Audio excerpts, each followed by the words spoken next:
Ngayon, alam mo na kung ano may tsura ko pag tinibig ako.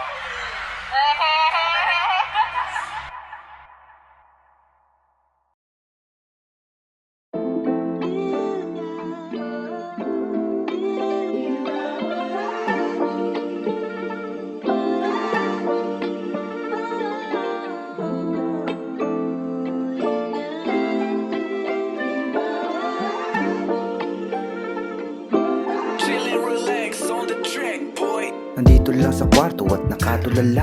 Sumindi na ng yosi at lamang lang. Nag-iisip kung meron nga bang pwedeng puntahan. Bukol-bukol na isip, gustong pakawala. Oo nga pala, bigla ko lang din naalala. Tumawag din si Wap, birthday daw ng kakilala. Si Cholo naman, Matic G ang naibanan. Pagdating ng alas 4, nag-ayos din agad. Hindi ko rin alam sa aking nararamdaman. Parang merong hiwaga na nakaabang.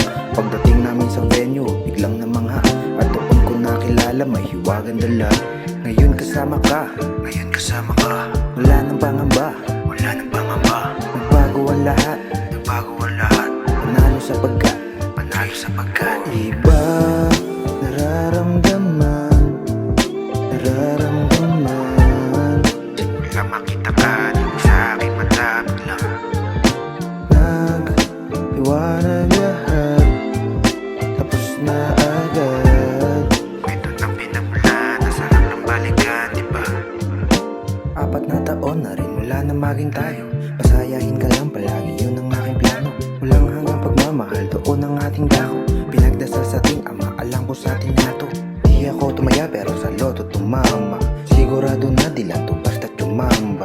Masasabi kong tayo ang nakatadhana, kaya palagi na ikaw ang gusto kasama. Sakto rin naman ito'y atin na pag-isipan. Dahil ito ngayon, tayo na sa talabasigan. Nakakaaliw naman ito kapag sinipa. Na ikaw pa rin ang hanap ko sa pagkanila. Ngayon kasama ka, kung saan nagsimula.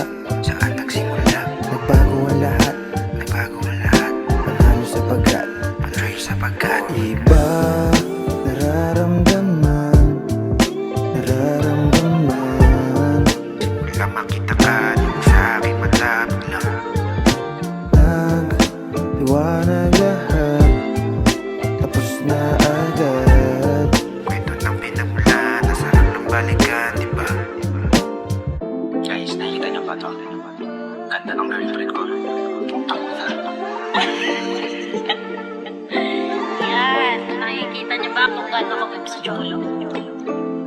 Kita naman ang lahat yun.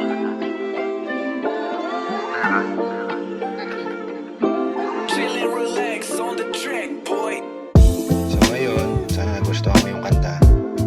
Nahirapan talaga akong mag-isip ng something that reminds me of you. Kasi everything reminds me of you. Kaya ito na lang, gumawa na lang ako